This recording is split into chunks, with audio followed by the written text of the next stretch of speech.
4వ మాట, నరుడు విడవబడిన రూపము. ప్రవచనము కీర్తనలు 22:1.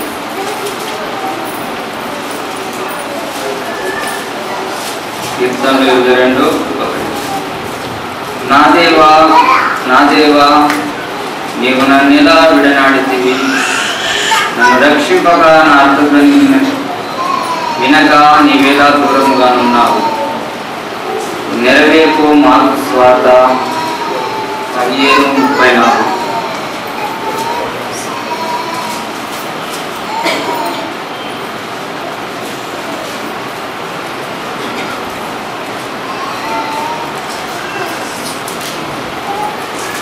మార్కు స్వార్థ 15:34. 3 గంటలకు యేసు ఏలోయి ఏలోయి లామా సబక్తాని బిగ్గరగా కేక వేసెను. ఆ మాటకు నా దేవా నా దేవా, నన్నెందుకు చేయబడిసివని అర్థము. దేవుడి వాక్యం ఇంటిలో ఫలింపచేయును గాక. ఆమేన్. దేవుడు మరి శిలువలో మాట్లాడిన దేవుడు మాటలలో మార్కు సువార్త 15వ అధ్యాయం 34వ వచనం. 3 గంటలకు యేసు ఏలోయి ఏలోయి లామా సబక్తాని అని బిగ్గరగా కేకేశాడు. ఆ మాటకు నా దేవా నా దేవా, నన్ను ఎందుకు చేయించుకుని మహోన్నతుడా మహోన్నతుడా, మిగిలి దేవగలిగిన తండ్రి, ఆయన మరి ఈ రోజున తండ్రి ఇష్టమైన బిడ్డతో మీ యొక్క సన్నిధిలో మీ యొక్క బంగారు వాక్యం పాల్పంచడంలో ఇచ్చిన యొక్క ధన్యతను బట్టి మందాలను తీసుకోవడంలో నాయన నిలబడు వారిని నేను కానీ ఉద్యోగంలో మార్పరుచుకొని నీవే బోధించమని వేస్తున్నామనుకున్నాం తండ్రి. ఈ యొక్క మరి యేసు ప్రభు శ్రమ పొందడానికి కారణాలు లేఖనాలు ఎంతోగానో మనకు అవగొచ్చున్నాయి. యెషయా 53:10-12 చూసినట్లయితే, యెషయా 53:10-12 చూసినట్లయితే, అతన్ని నమ్మగొట్టుటకు యెహోవాకు ఇష్టమైందండి. మరి ఎందుకు యెహోవా దేవుడు ఇక ఈ లోకాన్ని పంపి మరి ఈ ఇబ్బందులు ఎందుకు పెట్టిండు, ఈ యొక్క కష్టాలు ఎందుకు పెట్టిండంటే ఆయనకి ఇష్టమై ఉంది. ఏమై ఉంది? అతన్ని నలుగుట్టుటకు యెహోవాకు ఇష్టమాయను, ఆయన అతనికి వ్యాధి కలగజేసిన. అతడు తన్ను తానే అపరాధ పరిహారం చేయగా అతని సంతానం చూసును. అతడు దీర్ఘాయుష్మంతుడను, యెహోవా ఉద్దేశము అతని వలన సఫలమవుతుంది. అయితే యెహోవా ఉద్దేశము ఇక్కడ ఎవరి ద్వారా సఫలమవుతున్నది? యేసు ప్రభు ద్వారా సఫలమవుతున్నది. అనగా మరి నశించిపోవచ్చున్న యొక్క ఆనాటి జనాంగము రక్షించబడడానికే మరి యెహోవా యొక్క ఉద్దేశము. ఆ యొక్క ఉద్దేశము సఫలీకృతం కావడానికి మరి దేవుడు మరి 7 మాటలు పలికిన 4వ మాటలో మరి నా యొక్క నా దేవా నా దేవా నా చెయ్యి ఎందుకు విడిచితి అంటే ఈ యొక్క దేవునికి సంకల్పం చొప్పున మరి దేవుడు యెహోవా దేవుడు యేసు ప్రభు చేయించినాడు. తర్వాత 53:4 చూసిన అదేవిధంగా నిశ్చయంగా అతడు ఆయన మరి ఒక మనం చేస్తున్న క్రియలను బట్టి అనగా మనం చేస్తున్న తప్పిదలను బట్టి మరి ఇక్కడ దేవుడు మన క్రియలను బట్టి ఇక్కడ ఏమైనాడు? మన క్రియలను బట్టి నిశ్చయంగా అతడు మన రోగులను భరించెను, మన వ్యసనములను వహించెను. ఆయనను ముత్తబడిన వానిగాను, దేవుని వలన బాధింపబడిన వానిగాను, శ్రమ నొందిన వానిగాను మనం అతనిని ఎంచితిమి. అనగా ఇక్కడ ఉంది దేవుని వలన బాధింపబడిన వానిగాను, శ్రమ పొందిన వానిగాను మరి లేఖనము చెప్తున్నారు.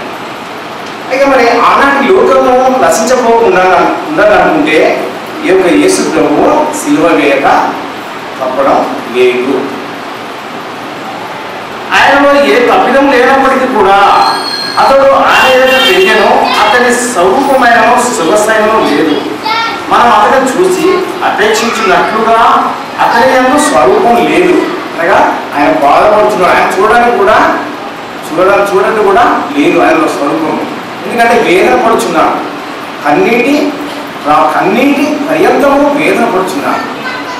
మరి ఇక్కడ మరి ఎందుకు ఆయన తప్పిదం లేదు? అతను తృణీకరింపబడిన వాడాయను, మనుషుల వలన విసర్జింపబడిన వాడును, వ్యసనకాంతుగాను వ్యాధిని అనుభవించిన వాడుగాను మనుషులు చూడలేని వాడుగాను ఉన్నట్లు చూస్తున్నాడు. ఇక్కడ ఎన్నిక లేకపోతే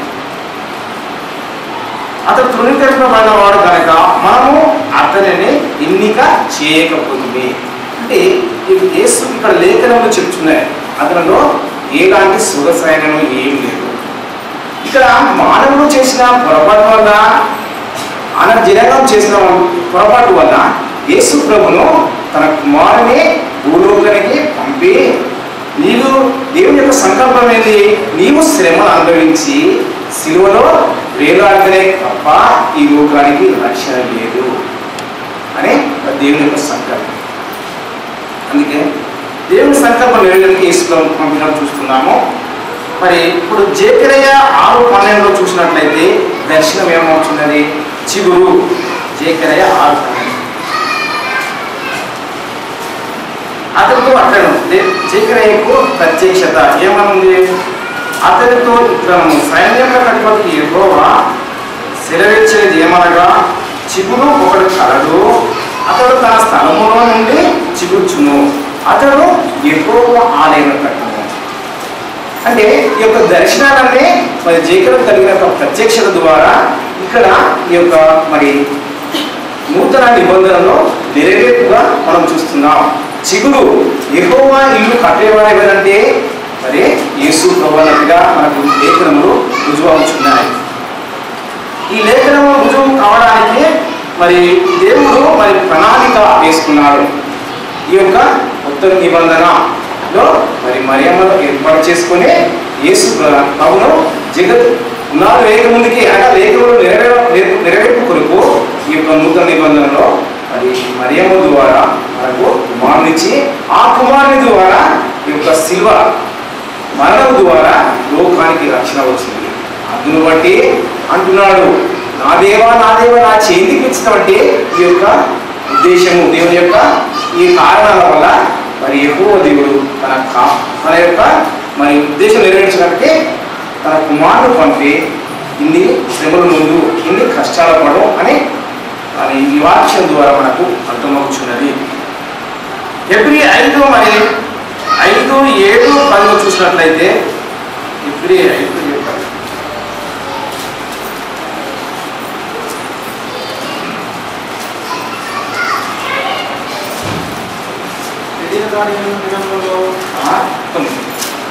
7:10 ఏమిటంటే ఇక్కడ 7-10 వరకు శరీర దైన దినములలో మహారోదనతోనూ కన్నీళ్లతోనూ ఇక్కడ కన్నీళ్లతోనే అనేది అర్థం.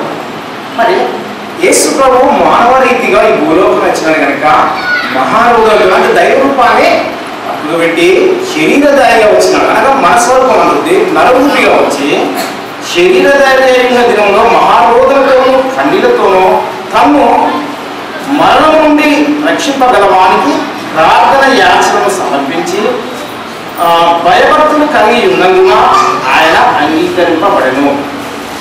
ఆయన కుమారుడయుండి తాను పొందిన శ్రమల వలన విధేయతను నేర్చుకున్నట్టు చూస్తున్నాం. ఆయన పొందిన శ్రమల వలన అనగా ఒక పని చెప్తే మరి తన దేవుడు ఏర్పాటు చేసుకున్న కుమారుని ఒక పని చేసిరా అంటే చేసినాడు. కాబట్టి విధేయత యేసు ప్రభువులో ఉన్నట్టుగా చూస్తున్నాం ఇక్కడ.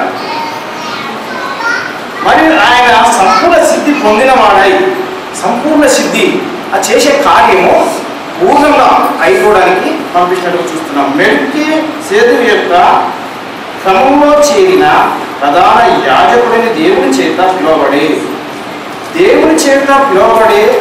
తనకు విధేయులైన వారందరికీ నిత్య రక్షణ కొరకు కారకుడైనాడు. ఇక్కడ యేసు ప్రభు దేవుడు లోకంని ఎంతో ప్రేమించినట్టు చూస్తున్నాం. అయితే ఎవరిని ప్రేమిస్తున్నాడు? తనకు విధేయులైన వారందరి కొరకు నిత్య రక్షణ కొరకు కారకుడు అవుతున్నాడు. ఇక్కడ మానవుని నిత్య రక్షణగా మామూలుగా నిత్యం అనగా ఎప్పటికీ మనకు రక్షణ కావాలంటే ఈ రోజు మరి యేసు ప్రభు శిలువ వేయవలెను. అందుకే కారకుడైనాడు. మానవుని యొక్క నిత్య రక్షణ కొరకు ఈ కారకుడైన చూస్తున్నాం. దేవుడు చేత పిలువబడి తనకు విధేయులైన వారందరికీ అనగా యేసు ప్రభువుకు విధేయుల వారందరికీ నిత్య రక్షణ కొరకు కారకుడైనట్లు చూస్తున్నాం. అనగా ఈ శిలువ పడడం ద్వారా మరి మన రక్షణ కొరకే పడినట్లుగా వాక్యము మనకు తెలియజేస్తున్నది. హల్లెలూయా. అదేవిధంగా మరి ఇక్కడ యోహాను సువార్త 45-42 చూసినట్లయితే మనకు ఇంకా చాలా వివరంగా తెలుస్తున్నది. యోహాను సువార్త 11:35-42.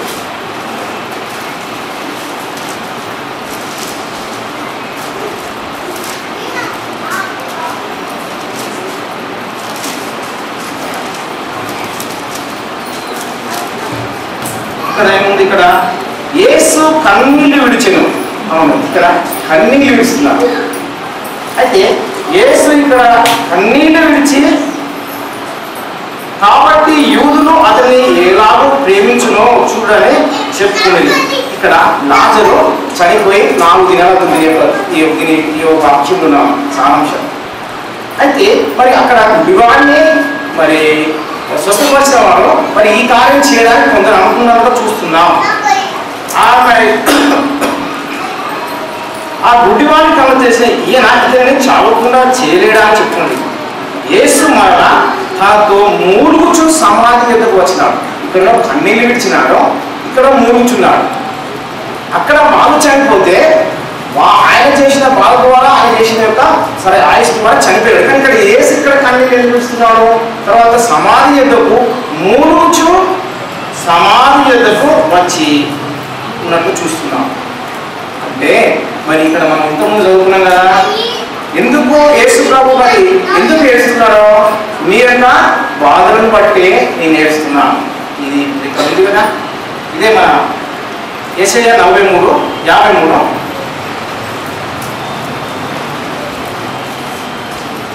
ఏమంటున్నాడు? నిశ్చయంగా అతడు మన రోగం భరించిన, మన విషయం వహించిన, మన దోషములను బట్టి మనమందరం ఇక్కడ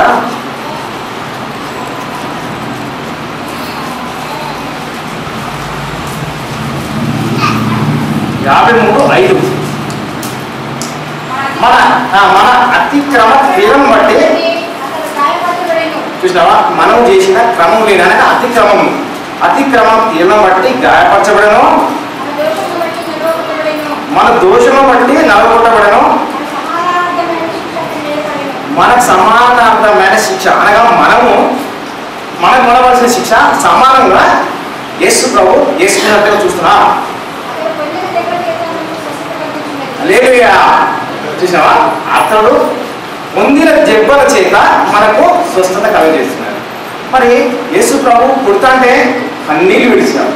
అంటే ఆ శ్రమ పొందితేనే, అక్కడ ఏడిస్తేనే ఇక్కడ స్వస్థత దొరుకుతుంది. మరి ఎందుకు అక్కడ లాజరు సమాధి యొక్క కన్నీళ్లు విడిచి మూడుచు అక్కడ ప్రార్థన చేస్తున్నాం. అదేవిధంగా మరి అక్కడ కన్నీళ్లు విడిస్తేనే కానీ ఇక్కడ విశ్వాసకి రక్షణ లేదన్నట్టుగా మనకు వాక్యము కనబడుచున్నది.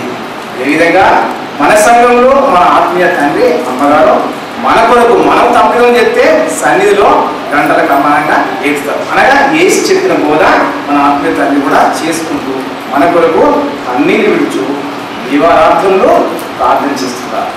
కాబట్టి మనం అయ్యగారిని అమ్మగారిని మరి కన్నీళ్ళు విడకుండా ఉండాలంటే మన సంఘం అంతా దేవుడు ఎట్లుండాలి? కీర్తన గ్రంథము 1వ అధ్యాయము 1 నుంచి 4 వరకు చదివినట్లయితే మరి అయ్యగారికి అమ్మగారికి కన్నీరు ఇచ్చే వారంగా ఉన్నాం. దుష్టుల ఆలోచన చెప్పుకున్నాక, పాపల మార్గం నిలవక, అపరాశం కూర్చునక, యెహోవా యందు ధర్మశాస్త్రం ఆనందించుతూ ధన్యుడు చెడు ఆకువాడ ఫలించు ఉండు. ఆ రకంగా మనం ఉంటే ఆత్మీయ తండ్రికి కన్నీటురా. మరి ఆనాటి జనాంగము యేసుతో కన్నీటి విడిచిందంటే ఆనాటి జనాంగము తప్పిదంలో పడ్డారు, అనగా పొరపాట్లో పడ్డారు. ఆదాము చేసిన అతిక్రమం బట్టి ఆ యొక్క శిక్ష అనుభవించిన మానవునికి అయితే మానవునికి బదులుగా సమానాంతమైన శిక్ష మరి ఈ వాక్యం ద్వారా సమానాంతమైన శిక్ష యేసు ప్రభు భరించినట్టుగా వాక్యం ద్వారా మనం చూస్తున్నాం. హల్లెలూయా, హల్లెలూయా. లూకా సువార్త 22:40-46లో గిన్నె నీ చిత్తమైతే ఈ గిన్నె తొలగించుము. ఈ గిన్నె ఏంటిది అనగా మనం చేసిన అతిక్రమంలో ఆ గిన్నెలో నిండి ఉండటం చూస్తున్నాం. మరి ఈ గిన్నె ఎవరి తరమో కాదు. ఈ గిన్నెలోనిది తాగాలంటే ఎవరి నుంచి కాదు. కాబట్టి నువ్వు నా యెహోవా దేవుడు తండ్రి సంకల్పము నెరవేర్చుటకు గాను నీవు భూలోకానికి వెళ్ళి 33 సంవత్సరాలు సేవ చేసి శిలువ మరణం పొందితే ఈ యొక్క గిన్నెలోని నువ్వు తాగినట్లయితుంది. అప్పుడు మానవానికి రక్షణ కలుగుతున్నది. ఆ యొక్క సంకల్పం ద్వారా ఇది మరి వాక్యం వరకు తెలియజేస్తున్నది. అంటున్నాడు, నీ చిత్తమే, నా చిత్తం కాదు. నీ చిత్తమైతే ఈ గిన్నెను తొలగించుము, నా చిత్తం కొట్టివేయము, నీ చిత్తం అయితే మనం అంటున్నాం. కాబట్టి మరి మనం కూడా ప్రతిదీ మన చిత్రం ప్రకారం కాకుండా దేవా నీ చిత్తం అయితే నాకు ఈ శ్రమ నుండి విడుదల దయచేయము అంటాం. కాబట్టి దేవుడి సంకల్పం ఏంటంటే